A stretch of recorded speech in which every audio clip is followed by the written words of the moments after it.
आमको जेल को पठे दिया है 26 जनवरी परे परे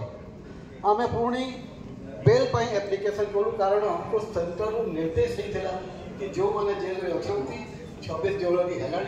आम अन्न गोटे प्रथा आंदोलन बाहर करूँ बाहर देखू आपण मैंने बेल रे जापारती आम बेल पर एप्लाय करूँ आज्ञा आमर बेल रिजेक्ट होगा लोअर कोर्ट जो मजिस्ट्रेट आमको कहते आप बेल रे चली जातु आमर बेल भी रिजेक्ट कर ठीक अच्छे आम आमर नेक्स्ट जो अच्छी अपीलेट कोर्ट सेशंस कोर्ट रे आम गलु सेशंस कोर्ट ताको रिजेक्ट करदेला इमिडिया विभिन्न जिला केन्द्र मानक सब बेल गुड़ाक रिजेक्शन हो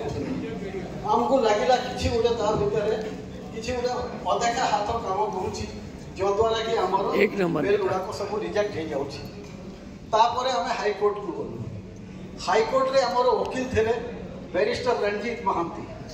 बैरिस्टर रंजीत महांती आप भावतु से आगे मना कले कि मुझे कौन बेल कम करूना आम रिक्वेस्ट कलु आम लोक मैंने रिक्वेस्ट कले कि यहाँ खाली साधारण बेल नुहे हजार हजार लोक जो मैंने जेल भीतर भर्ती होती आप गोटे ऑर्डर जब हाईकोर्ट नहीं गले ताहले हुए तो